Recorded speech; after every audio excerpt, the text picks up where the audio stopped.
The Japanese Zero came screaming out of the dawn sky like death itself, its engine howling as the pilot dove straight at our machine gun nest.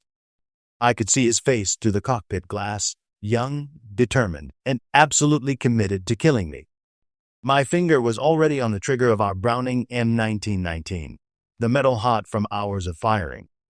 Behind him, a dozen more enemy fighters followed in perfect formation, their rising sun emblems glinting in the early morning light.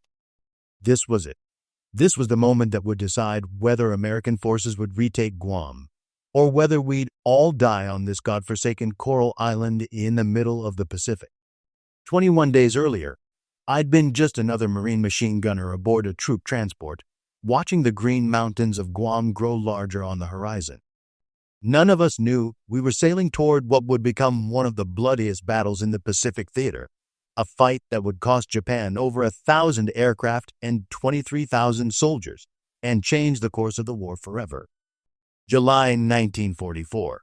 The air was thick with salt spray and diesel fumes as our convoy approached the Mariana Islands. I stood at the rail of the USS Calvert, watching the island of Guam emerge from the morning haze.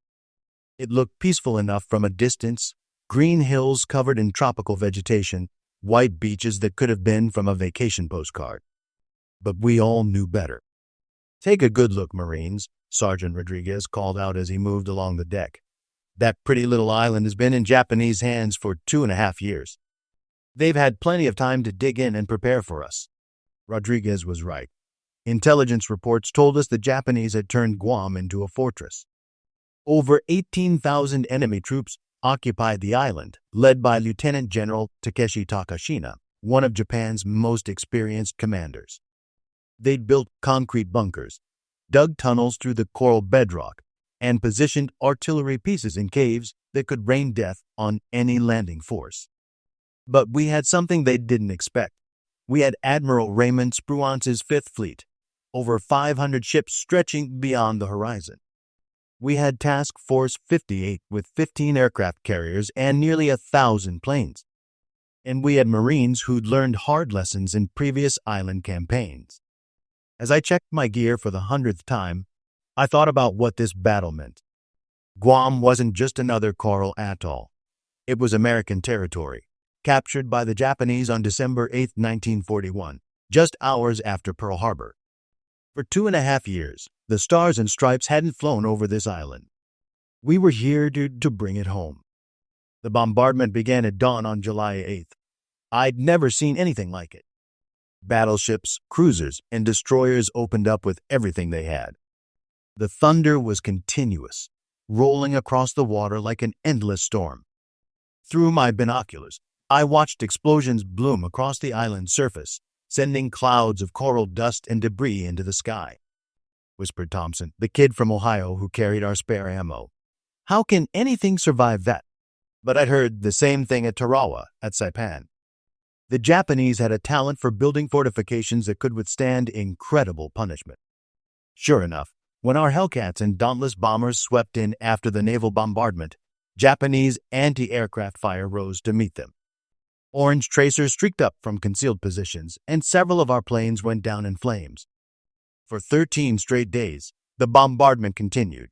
The Navy threw everything at Guam, over 200,000 shells from the big guns, plus countless bombs and rockets from carrier aircraft. It was the longest pre-invasion bombardment of the Pacific War, and when it was over, much of the island looked like the surface of the moon. But the Japanese were still there, waiting in their concrete bunkers and coral caves. July 21st, 1944. H hour, 0830. The ramp of our Higgins boat dropped, and we charged into waist-deep water under a hail of machine gun fire. The beach at Asan was chaos, Marines struggling through the surf while Japanese bullets whined overhead, landing craft burning in the shallows, the screams of wounded men mixing with the roar of explosions. I kept my head down and my machine gun high as we waded toward shore. The Japanese had positioned their defenses perfectly. From concrete blockhouses along the beach and mortar positions in the hills, they poured devastating fire onto our landing zones. "Move! Move! Get off the beach!" Rodriguez shouted, his voice barely audible over the gunfire. We stumbled onto the white coral sand, which was already stained red. The enemy had waited until our landing craft were fully committed, then opened up with everything: mortars, artillery, machine guns, even anti-boat guns firing point-blank into our ranks. To our right, another wave of Marines hit the beach at Agat Bay. The Japanese response was immediate and brutal. Hidden guns that had survived the bombardment now revealed themselves, turning the surf into a killing field. I saw landing craft disintegrate under direct hits, their crews and passengers disappearing in clouds of flame and spray. But we kept coming. Wave after wave of Marines and soldiers waded ashore, each man knowing that the only way off this beach was forward, into the teeth of Japanese defenses. My squad found cover behind a knocked-out Japanese pillbox. The concrete was scarred and blackened from our bombardment, but it had held. Inside, I could see the twisted remains of the gun crew, but their position was still intact. "Set up the gun here," Rodriguez ordered, pointing to a natural depression in the coral. "We need to provide covering fire for the next wave." I deployed the bipod legs of our Browning M1919 and chambered a round. The gun was a beautiful piece of machinery, reliable, hard-hitting, capable of sustained fire that could cut through enemy infantry like a scythe through wheat. I'd trained on it for months, learned its quirks and capabilities, but this would be my first real test. Through the smoke and dust, I could see Japanese soldiers moving in the tree line. They wore mustard-colored uniforms and carried long rifles with bayonets that glinted in the sunlight. Some had on steel helmets. Others wore cloth caps with neck flaps. They looked professional, disciplined, and absolutely determined to drive us back into the sea. "Contact front," I called out, swinging the gun toward a group of enemy soldiers who were setting up a mortar. I squeezed the trigger and felt the Browning come alive, bucking against my shoulder as 30-6 rounds tore through the jungle at 500 rounds per minute. The Japanese mortar team went down, but more soldiers appeared to take their places. This wasn't going to be easy. By nightfall on July 21st, we'd carved out a precarious toehold on Guam. The beachheads at Asan and Agat were only a few hundred yards deep, separated by miles of Japanese-controlled territory. Enemy artillery in the hills had perfect observation on our positions, and they made us pay for every yard of coral sand. That first night was hell. The Japanese didn't believe in giving ground. They believed in counterattacks. Just after midnight, they hit our perimeter with everything they had. The attack began with a barrage of mortar and artillery fire that shook the ground and filled the air with flying coral fragments. Then came the infantry, hundreds of Japanese soldiers charging out of the darkness with fixed bayonets, screaming "banzai" as they ran straight into our machine gun positions. I'd never experienced anything like it. The enemy came in human waves, one after another, seemingly oblivious to casualties. My Browning fired continuously, the barrel glowing red-hot in the darkness. Empty ammunition boxes piled up around our position as Thompson and the other ammo carriers fed me fresh belts of 30-6. "They're not stopping," Thompson shouted over the gunfire. "Why aren't they stopping?" Because that wasn't their way. The Japanese Imperial Army had a warrior culture that valued death before dishonor. To retreat was shameful. To die in a banzai charge was glorious. They came at us in waves, climbing over the bodies of their fallen comrades, getting closer each time. But American firepower was devastating. Our M1 Garands, bars, and machine guns created an interlocking field of fire that no infantry assault could penetrate. When the Japanese got too close, we called in naval gunfire from the ships offshore. Those massive shells would come screaming in like freight trains, exploding among the enemy ranks with tremendous force. By dawn, the ground in front of our positions was carpeted with Japanese dead. Hundreds of them, all wearing the same mustard-colored uniforms, all carrying the same long rifles, all believers in the same suicidal code of honor. But they'd made us pay. American casualties were heavy too. Machine gunners killed at their weapons, riflemen bayoneted in their foxholes, corpsmen shot down while trying to save wounded Marines. This was going to be a long, bloody campaign. Over the next few days, we slowly expanded our beachheads. Every advance was contested, every hill paid for in blood. The Japanese had turned the island's terrain to their advantage, positioning defenses in caves and bunkers that our preliminary bombardment had missed. I remember one particular pillbox that held up our entire advance for 2 days. It was built into a coral outcropping, with steel doors and firing slits that commanded the entire valley. Every time we tried to move forward, that position would open up with devastating machine gun fire. Finally, Staff Sergeant Martinez crawled forward with a satchel charge, working his way from shell crater to shell crater while we provided covering fire. He made it to within 20 yards of the pillbox before a Japanese sniper got him. But not before he'd thrown that charge. The explosion shook the ground and sent chunks of coral flying through the air. When the smoke cleared, the pillbox was silent. We found 12 enemy soldiers inside, all dead at their posts. They'd chosen to die rather than surrender, just like all the others. While we fought for every yard of ground, the real battle for Guam was being decided in the skies above. The Japanese had turned the island into an unsinkable aircraft carrier, with airfields at Arodi Peninsula and Agana that could launch hundreds of planes against our invasion force. On July 24th, they threw everything they had at us. I was cleaning my machine gun when the air raid sirens started wailing.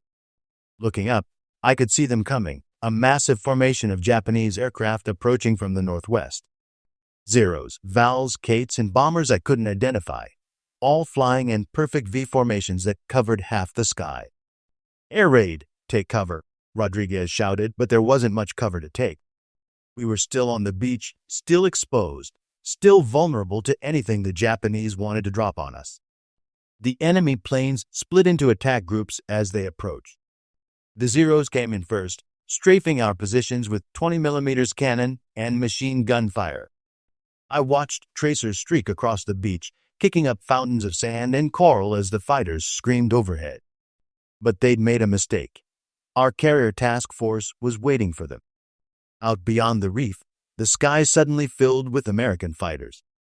Hellcats and Corsairs rose from our flat tops like angry hornets, their Pratt & Whitney engines roaring as they climbed to intercept the Japanese formation. What followed was the largest air battle in the Pacific theater up to that point. Over 400 American fighters tangled with nearly 300 Japanese aircraft in a melee that stretched across 50 miles of sky. From my position on the beach, I could see the dogfights raging overhead. Planes twisted and turned in deadly spirals, their engines screaming as pilots fought for altitude and position. Tracers crisscrossed the sky like deadly fireworks, and aircraft began falling like rain. Most of them were Japanese.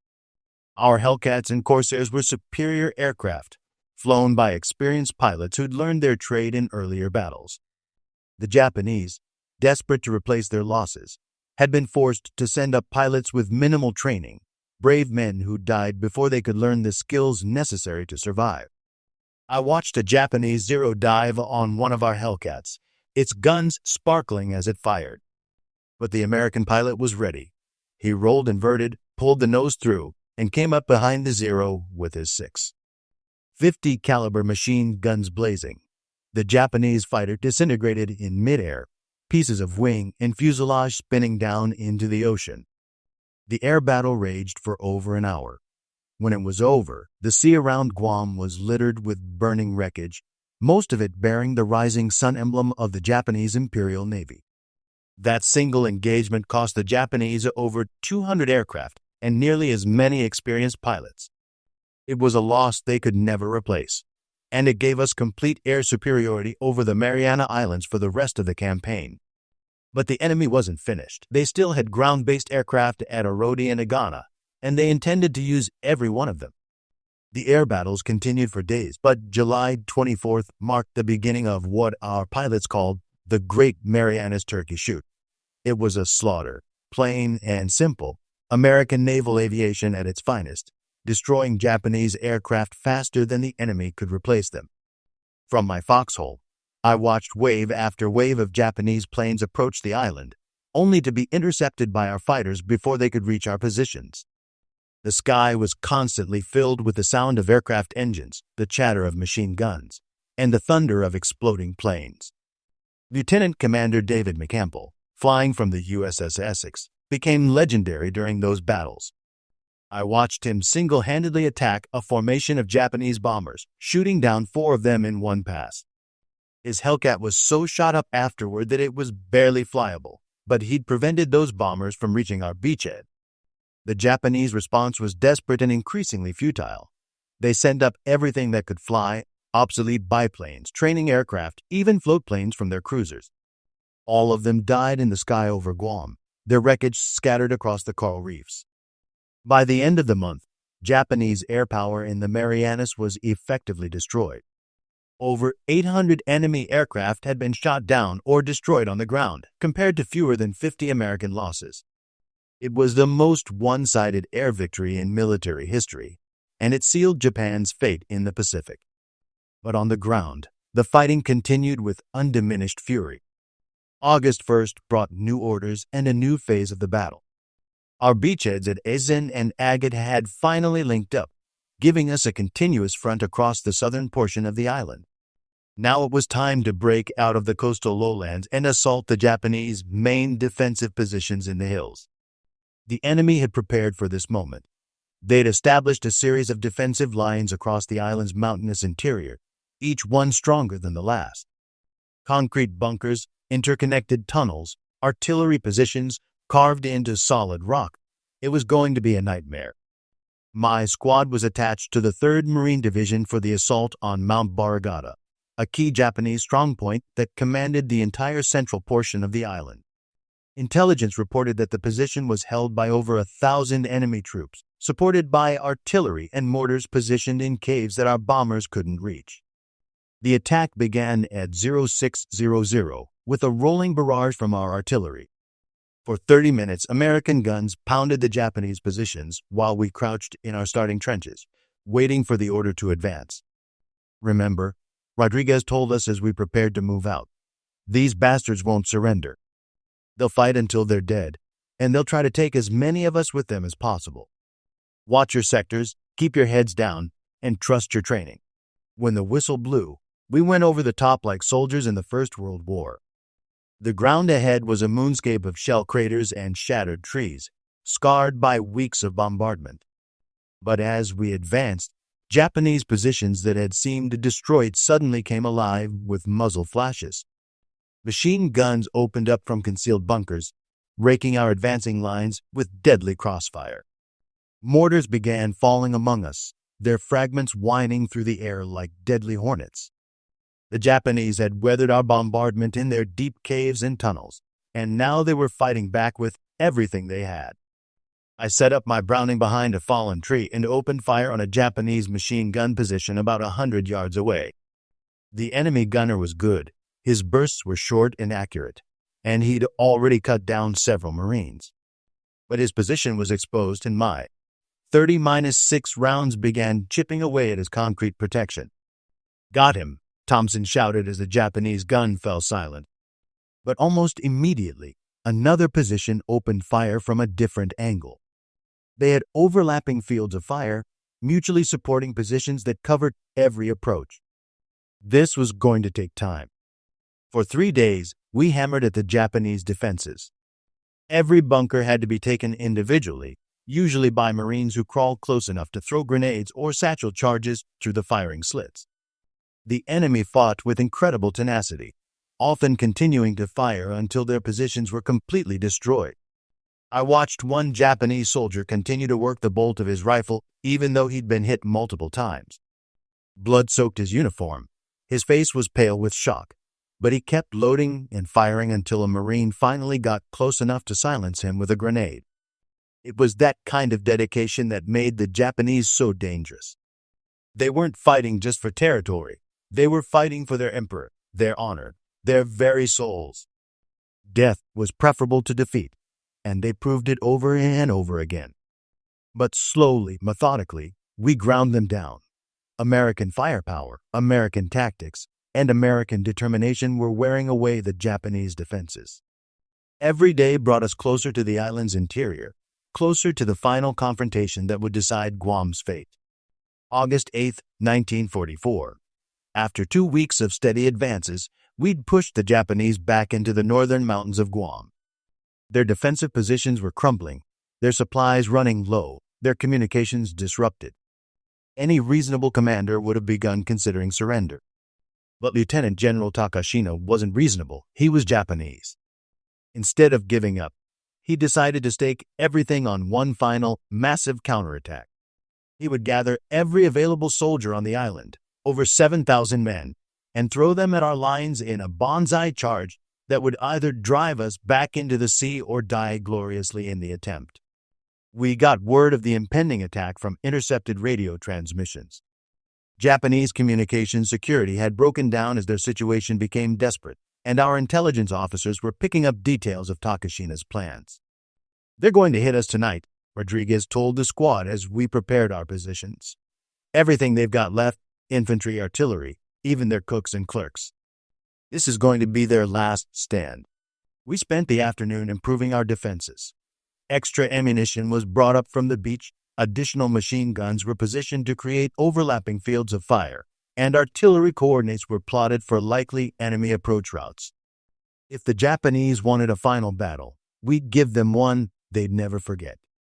As darkness fell, the island became eerily quiet. No artillery fire, no rifle shots, just the sound of tropical insects and the distant crash of waves on the reef. But we could feel them out there, thousands of enemy soldiers gathering in the jungle, preparing for their death charge. At 20:30 hours, it began. The Japanese attacked along a 5-mile front, screaming banzai as they charged out of the darkness. They came in human waves, rank after rank of soldiers with fixed bayonets, running straight into our machine gun positions. My Browning opened fire immediately, its muzzle flash lighting up the night like a deadly strobe light. The enemy soldiers were clearly visible in the darkness, targets in mustard-colored uniforms carrying long rifles, their faces painted with the wild enthusiasm of men who expected to die. The first wave hit our wire and went down like wheat before a scythe. But more kept coming. The Japanese had massed their forces into dense columns, and they charged without regard for casualties. Bodies piled up in front of our positions, but still they came. Thompson shouted as he fed me a fresh belt of ammunition. "There's hundreds of them. Thousands, actually." This wasn't a military attack. It was a suicide mission, a final gesture of defiance from men who preferred death to defeat. They climbed over the bodies of their fallen comrades, screaming their emperor's name as they died. But American firepower was overwhelming. Every machine gun in the regiment was firing continuously, supported by mortars, artillery, and naval gunfire from the ships offshore. The Japanese charge broke against our defenses like a wave against a seawall. Some of them got close. A group of enemy soldiers with satchel charges made it to within 50 yards of our position before rifle fire cut them down. Another Japanese soldier, wounded but still fighting, crawled to within 10 feet of my machine gun before Rodriguez finished him with his .45. The battle raged for 4 hours. When dawn broke, the ground in front of our positions was carpeted with Japanese dead. Over 4,000 enemy soldiers had died in that single night, including General Takashina himself, killed while leading his men in a final desperate assault. It was the end of organized Japanese resistance on Guam. August 10, 1944. After 21 days of fighting, the Battle of Guam was finally over.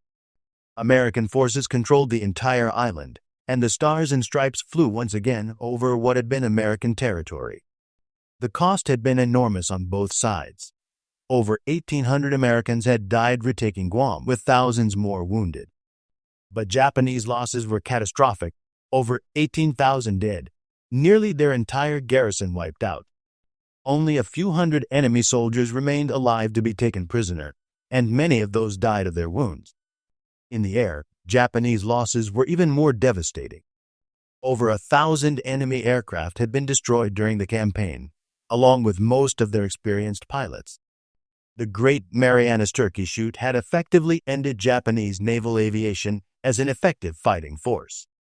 As I sat in what had been a Japanese bunker, cleaning my machine gun for the last time on Guam, I tried to make sense of what we'd accomplished. This island, no more than 30 miles long and 8 miles wide, had cost Japan the equivalent of an entire army and air force. It was a loss they could never replace.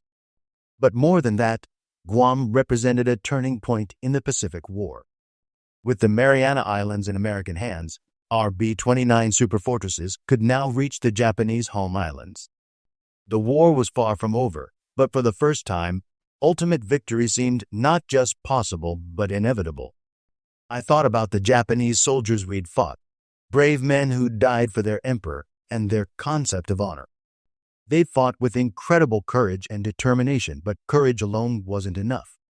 American industrial might, technological superiority, and tactical innovation had proven decisive. The machine gun I'd carried through the campaign was a symbol of that superiority. The Browning M1919 could fire 500 rounds per minute with devastating accuracy, supplied by an industrial base that could produce ammunition faster than we could use it. The Japanese had nothing comparable. Their light machine guns were inferior, their supply lines disrupted, their manufacturing capacity strained beyond breaking. But it wasn't just about equipment. It was about the men who used it. American Marines and soldiers had proven themselves the equal of any fighting force in the world. We'd taken everything the Japanese could throw at us and kept coming. We'd stormed their beaches, assaulted their bunkers, and finally broken their will to resist. 23,000 Japanese casualties, over 1,000 aircraft destroyed, an entire enemy garrison wiped out. These numbers told the story of American victory and Japanese defeat, but they couldn't capture the human cost of what we'd accomplished. Every one of those enemy casualties had been someone's son, husband, or father. They died far from home, fighting for a cause they believed in, even though that cause was ultimately doomed. I couldn't hate them for that, even though they tried their best to kill me. As the sun set over Guam on August 10, 1944, I realized that this battle had been more than just another island campaign. It had been the moment when America's industrial might and military prowess finally overwhelmed Japanese determination and fighting spirit. The war would continue for another year, but the outcome was no longer in doubt. The American flag flying over Guam wasn't just a symbol of liberation, it was a promise. A promise that the United States would never again be caught unprepared, that American territory would be defended, and that freedom would triumph over tyranny. I packed my gear that evening knowing that I'd been part of something larger than myself. The Battle of Guam had cost Japan over 23,000 casualties and shown the world that the American way of war, combining superior technology, logistics, and fighting spirit, was unstoppable. We'd brought Guam home, and in doing so, we'd brought the end of the war that much closer.